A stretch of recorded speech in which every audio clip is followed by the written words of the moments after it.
श्री स्वामी समर्थ अवधूत चिंतन श्री गुरुदेव दत्त। कसे आहेत सगळे? मजेत आहेत ना? आनंदी राहा, सुखी राहा आणि स्वामी सेवा आपली करत राहा। तर आजचा आपला विषय कोजागिरी पौर्णिमा आहे उद्याच्या दिवसाला, आणि व्हिडिओ थोडा लेट आला म्हणून माफ करा। काही कारणास्तव मी व्हिडिओ मांडणीचा जो व्हिडिओ होता तो मला टाकता नाही आला, तर आता मी हा व्हिडिओ टाकत आहे। आपली मांडणी कोजागिरीच्या दिवशी आपल्याला मांडणी कशी करायची आहे ते मी तुम्हाला या व्हिडिओमध्ये दाखवणार आहे आणि पूर्णपणे व्यवस्थित समजून घ्या। चंद्रग्रहण आहे, खंडग्रास चंद्रग्रहण आल्या कारणाने भारतामध्ये हे ग्रहण दिसणार आहे। त्यामुळे आपल्याला जे नैवेद्य वगैरे आहे किंवा मांडणी वगैरे आपण रात्री केली अगदी तरी चालेल, काही एक हरकत नाही। 11 11:30 वाजता आपण मांडणी करायची आहे। कोजागिरीची जी पौर्णिमेची जी पूजा असते, कोजागिरी पौर्णिमेची पूजा जी असते ती आपली रात्री 12 ते 12:39 दरम्यान करायची असते दरवर्षी। पण ह्या वर्षी ग्रहण आल्या कारणाने आपल्या दिंडोरी प्रणित मार्गानुसार किंवा केंद्रानुसार असा मेसेज आलेला आहे की 12 ते 12:30 या दरम्यान आपण पूजा कंप्लीट म्हणजे करून घ्यायची। कारण आपला जो मेन काळ जो आहे ग्रहणाचा तो 1 नंतर चालू होणार आहे, तर 2:30 वाजेपर्यंत। त्यामुळे आपण 12:30च्या आत आपण हे जी पूजा आहे ती करून घ्यायची आहे। तर आपण जे ग्रहणाचे जे वेद आहे ते दुपारपासूनच लागणार आहेत। त्यामुळे तुळशीचे पानं आपण तोडून जो काही प्रसाद वगैरे बनवणार आहात त्याच्यात टाकून घ्यायचा आहे। प्रसाद म्हणजे तुम्ही दूध आटवलं अगदी तरी चालेल, नाही आटवलं साधं दूध जरी तुम्ही नैवेद्याला ठेवणार असणार तरीही चालेल। त्याच्यात तुळशीचं पान मात्र ठेवायला विसरू नका, अगोदरच आपण टाकून ठेवायचं आहे वेद चालू व्हायच्या आधी। आणि तो नैवेद्य आपण त्या काळात ग्रहण न करता आपण कसं म्हणजे त्यावेळेस आपण नैवेद्य ग्रहण करत असतो रात्रीच्या वेळी, यावेळेस आपण रात्रीच्या वेळी नैवेद्य ग्रहण करायचं नाहीये। आपण 2:30 वाजेच्या नंतर, समजा तुम्ही 2:30 वाजेपर्यंत जागे असणार तर ठीक आहे, नसाल जागे राहणार तर दुसऱ्या दिवशी सकाळी नैवेद्य ग्रहण केलं अगदी तरीही चालेल। ते एवढं मला सांगायचं होतं, खूप आवश्यक अशी माहिती होती। तर आपण जी पूजा करत असतो कोजागिरीला का करत असतो बरं? कारण कोजागिरीच्या दिवशी लक्ष्मी प्राप्तीसाठी आपल्याला सेवा करायची असते। इंद्रदेव आपल्या पृथ्वी तलावर फिरत असतात त्या दिवशी, कोणत्या दिवशी तर कोजागिरी त्या दिवशी, आणि ते विचारत असतात जागरती रहो म्हणजे कोण जागत आहे, म्हणून त्याचं नाव पण कोजागिरी असं पडलं त्या पौर्णिमेच्या रात्री। तर इंद्रदेव विचारत असतात आणि फेरी मारत असतात। आपल्याला लक्ष्मी मातेची जर आपण सेवा केली तर अखंड लक्ष्मी आणि स्थिर लक्ष्मी प्राप्त होती त्या दिवशी। पण आपण जर सेवा केली नाही तर लक्ष्मी मातेची जी मोठी बहीण असते अक्काबाई, तिचाही फेरा असतो त्या दिवशी, तीही फिरत असते। असं बोललं जातं की अक्काबाईचा फेरा आला, वाईट काही झालं की असं बोललं जातं बघा। त्याचप्रमाणे त्या दिवशी अक्काबाई आपल्या पृथ्वी तलावर फेरी मारत असते आणि ती बघत असते की कोण झोपलेला आहे, कोण जागे आहे, कोण सेवा करत आहे। आणि जो कोणी झोपलेला असेल त्यांना आशीर्वाद देत नाही, त्यांच्यावर म्हणजे ती आशीर्वाद न देता वाईट गोष्टी घडतात त्यांच्यासोबत असं बोललं जातं। म्हणून आपण त्या दिवशी जर जागे राहिलो आणि सेवा करत असलो तर अक्काबाईचा फेरा आपल्याकडे येत नाही असंही बोललं जातं। म्हणून आपण मनाभावाने त्या दिवशी जी काही पूजा असेल ती पूजा आपल्याला करायची आहे। आणि पूजा कशी मांडणी करायची तेही मी तुम्हाला थोडक्यात दाखवत आहे, ती व्यवस्थित बघा। सगळ्यांनी व्यवस्थित प्रकारे पूजा मांडणी करू शकतात। तर मी पूजा मांडणीही दाखवते, त्याच्यासोबत आपले मंत्रस्तोत्र काय बोलायचे आहे तेही तुम्हाला सांगेल। चला मग बघू आपण। तर या प्रकारे आपल्याला पूजा मांडायची आहे। पाट घेतलाय मी, तुमच्याकडे चौरंग असेल चौरंग घेऊ शकतात। माझा चौरंग म्हणजे मी त्या दिवशी देवघराजवळ जागा असते तिथेच मांडत असते। आपल्याला सगळ्यांना माहिती, जे रेग्युलर व्हिडिओ बघतात त्यांना माहिती मी पूजा कुठे मांडते, देवघराजवळ जागा आहे माझी। तर आपण चौरंग घेऊ शकतात, नाही तर पाट घेऊ शकतो। त्याच्या खाली आपल्याला स्वस्तिक काढा, स्वस्तिकवरती हळदी कुंकू टाका, नंतर पाट चौरंग ठेवा, आजूबाजूला आपण रांगोळी काढून घ्यायची, ठीक आहे। त्याच्यानंतर पांढरं वस्त्र असेल टाकलं अतिउत्तम, नसेल लाल कलरचं टाकला तरीही चालेल, काही हरकत नाही। तर आपल्याला अशा पद्धतीने आपल्याला पूजा मांडणी करायची आहे। नागवेलीची जोड पानं घ्यायची 2 ठिकाणी, इथे 2 आणि इथे 2। इथे श्रीयंत्र ठेवायचं आहे। इथे तुमच्याकडे कुबेर यंत्र जर असेल तर ह्या ठिकाणी ठेवा, कारण माझ्याकडे कुबेर यंत्र नाहीये म्हणून मी नाही ठेवलेलं आहे। तर इथे श्रीयंत्र ठेवलेलं आहे। इथे मी वाटीमध्ये अक्षदा ठेवत आहे। माझ्याकडे मूर्ती आहे कुबेर भगवानाची आणि माता लक्ष्मीचं, जे मी तिजोरीत ठेवत असते। फक्त कोजागिरी पौर्णिमा आणि लक्ष्मीपूजन अशा तिथींना मी बाहेर काढते, ज्या मूर्त्या छोट्या छोट्या आहेत त्या, म्हणून मी त्या मूर्त्याच ज्या आहेत त्या आता ठेवत आहे पूजनासाठी। तर इथे हत्ती असतील तर गजलक्ष्मी जे असतात ते ठेवू शकतात. शंख ठेवायचा, कारण माता लक्ष्मीचं प्रतीक असतं हे पण, त्यामुळे आपण यांची पण पूजा होऊन जाईल. इथे भरलेला कलश जो आहे त्यांच्यामध्ये आंब्याचा डगळा ठेवायचा आहे. कोणी कोणी सुट्टे पानं ठेवतात, तर मला असं म्हणायचं आहे इथे की जो डगळा असतो डायरेक्ट अखंड अशा प्रकारे 3 किंवा 5 किंवा 7 पानांचा असा असेल असा डायरेक्ट डगळा ठेवा. सुट्टे पानं नका ठेवू असं मला असं वाटतं. नसेल तर सुट्टे पानं ठेवू शकतात, काही हरकत नाही, पण मी असं ठेवते. जे केंद्रात सांगितलं जातं त्या पद्धतीनेच तुम्हाला सांगत आहे. आपला खाली रास करायची तांदळाची, त्याच्यावरती हळदी कुंकू टाका, कलश ठेवा भरलेला, पुढे स्वस्तिक काढा, 5 बोटं उमटवून घ्यायचे तांब्यावरती. ते आपल्या सगळ्यांनाच माहिती आहे. कलशावरती आंब्याचा डगळा ठेवणं म्हणजे इंद्राचं प्रतीक आहे, हे लक्षात घ्या. हे इंद्रदेवाचं स्थान आहे, हे चंद्राचं स्थान आहे. इथे मी तांदळाचा काढलेला आहे. ज्या दिवशी मी पूजा मांडणी करत असते, आता तुम्हाला दाखवण्यासाठी तांदळाचा काढलेला आहे. चंद्र भगवान आहेत आपले, तर इथे चंद्र काढायचा आहे, किंवा तांदळाचा काढला तरी चालेल. आणि चंदन असतं बघा, चंदनाने गोल भरीव गोल काढायचा आहे आपल्याला इथे, तरीही चालेल. ठीक आहे. तर आता हे आहेत माझे कुबेर भगवान. कुबेर भगवानांची मूर्ती मी इथे ठेवत आहे. तांदळांमध्ये वाटीत तांदूळ घेतले आणि त्यांच्यामध्ये ठेवत आहे. अशा प्रकारे आसन तयार केलं मी त्यांना. माता लक्ष्मी ज्या आहेत त्या, म्हणजे सुपाऱ्या न ठेवता मी तुम्हाला इथे माझ्याकडे ज्या मूर्त्या असतात मी त्या पूजत असते, आणि ह्या परत मी तिजोरीत ठेवणार आहे. कुबेर भगवानांची मूर्ती देवघरात ठेवत नाही.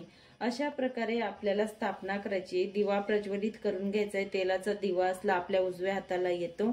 आरतीचा दुसरं असेल तो तुपाचा दिवा, नंतर आपण आरती घेणार असणार तर ती वेगळी करायची.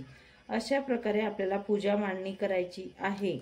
आणि हे ओम वैष्णवाय स्वाहा, ओम श्रीम ओम ह्रीम श्रीम श्री वित्तेश्वराय नमः, या प्रकारे आपल्याला कुबेर भगवानांचा मंत्र बोलत बोलत करायचा आहे. ओम महालक्ष्मीचं विघ्न विष्णू पत्नीचं धीमहि तन्नो लक्ष्मी प्रचोदयात.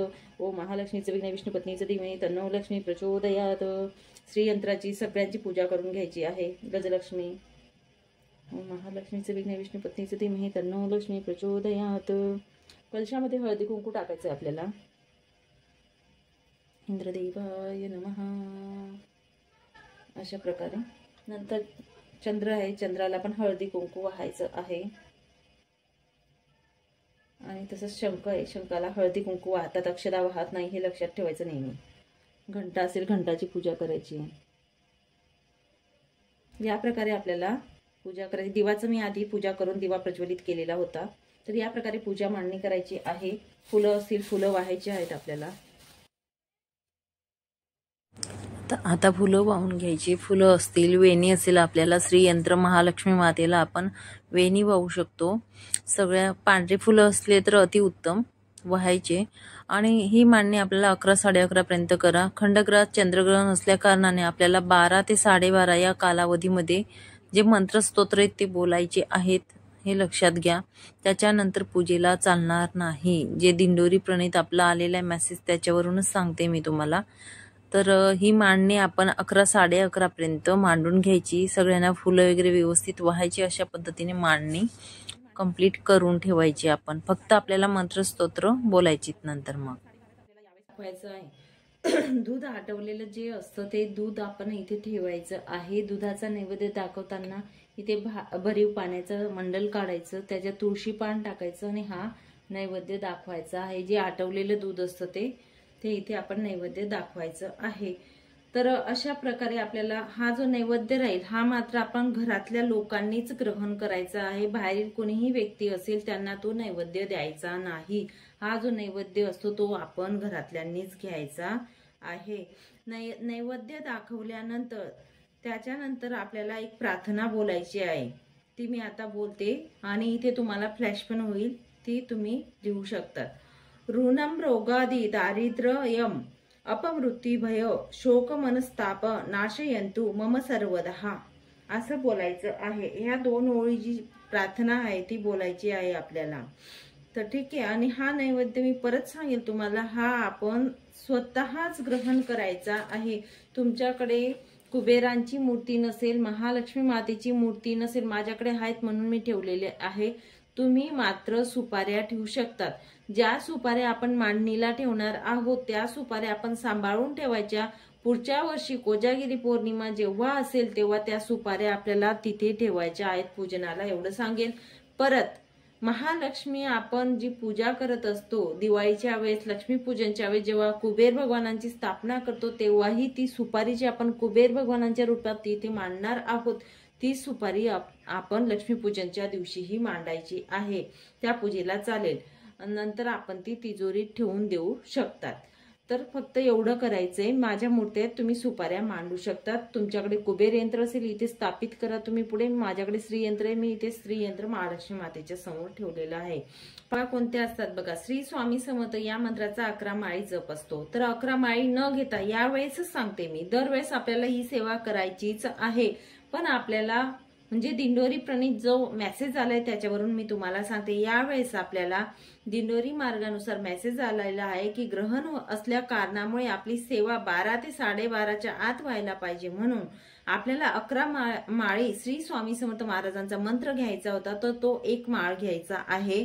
लक्ष्मी गायत्री मंत्र आणि विष्णू गायत्री मंत्र तो पण एकच माळ घ्यायचा आहे. कुबेर मंत्र जो आहे तो 1 माळ जप करायचा आहे. आणि 16 वेळा श्री सूक्त बोललेलं होतं आपल्याला घ्यायला, 16 वेळाच बोलायचं असतं. पण ग्रहण कारणामुळे आपली सेवा ही पटकन अर्ध्या तासात कंप्लीट व्हायला पाहिजे म्हणून आपल्याला श्री सूक्त एकदा बोललं तरीही चालेल. व्यंकटेश स्तोत्र हे नित्यसेवेचे आपल्या ग्रंथात जे आहे ते बोललं अगदी तरीही चालेल, काही हरकत नाही. ते 1 वेळा बोलायचं आहे. गीतेचा 15वा अध्याय जो आहे तो आपल्याला वाचन करायचं आहे. अशा प्रकारे आपल्याला जे मंत्र स्तोत्र आहेत अशा प्रकारे यावेळेस आपल्याला बोलायच्या आहेत. मला समजलं असेल अशी मी आशा करते. आणि ही पूजेची मांडणी लक्षात घ्या, स्क्रीनशॉट काढून घ्या, नाहीतर तुम्हाला अशी मांडणी मांडायची आहे. त्या दिवशी इथे मात्र रांगोळी काढायला विसरू नका. मी त्या दिवशी रांगोळी काढेल. प्रकारे आपल्याला पूजा मांडणी करायची, पूजा करायची, मंत्र स्तोत्र बोलायचे. श्रीसूक्त आपल्याला 16 वेळेसच बोलायचं असतं. पण यावेळेस आपलं चंद्रग्रहण असल्या कारणामुळे आपल्याला 12:30पर्यंत सेवा आटपायची आहे. तर वरूनच म्हणजे आपल्या केंद्राकडूनच मेसेज आलेला आहे की आपण अगदी 1 वेळा बोललं तरीही चालेल श्रीसूक्त. आणि आपण प्रसाद मग सकाळी उठून ग्रहण केलं अगदी तरीही चालेल. या प्रकारे आपल्याला पूजा मांडणी करून घ्यायची आहे आणि व्यवस्थित सगळ्यांनी पूजा करायची. सगळ्यांनी निश्चितच आशा करते की सगळेच जे आहेत आमचे सेवेकरी असतील महाराजांचे ते नक्कीच सेवा करतील. माझ्या जे एवढे काही सेवेकरी त्यांच्या घरात लक्ष्मी अखंड स्थिर राहो आणि स्थिर नांदो हीच माता लक्ष्मीच्या चरणी मी प्रार्थना करेल. आणि आपण जी सेवा आहे ती व्यवस्थित कोजागिरीच्या रात्री सगळ्यांनी करून घ्या आणि सगळ्यांनीच सेवा करा असं मी सांगेल. कारण थोडी जी सेवा केलेली असते कुठे आपल्याला कामात येते ती सांगता येत नाही. आणि कोजागिरीच्या दिवशी खूप अनन्य असं साधारण महत्त्व आहे. लक्ष्मीजी आपण लक्ष्मीपूजनासाठी किंवा लक्ष्मी प्राप्तीसाठी, लक्ष्मी स्थिर राहण्यासाठी जी पूजा करत असतो त्याला खूप महत्त्व दिलं गेलेलं आहे. म्हणून मी तुम्हाला सांगितले की कोजागिरीच्या रात्री आपल्याला निश्चितच अशी सेवा करायची आहे. तर एवढंच मला सांगायचं होतं. काही प्रश्न असतील तर नक्कीच विचारा, मी उत्तर देण्याचा पूर्णपणे प्रयत्न करेल. चला मग इथेच थांबते. नंतर अजून भेटेल पुढच्या व्हिडिओमध्ये नवीन माहितीसोबत, नवीन विषयासोबत. तोपर्यंत श्री स्वामी समर्थ. अवधूत चिंतन श्री गुरुदेव दत्त. व्हिडिओ आवडला असेल तर लाईक करा, शेअर करा आणि सबस्क्राईब करा.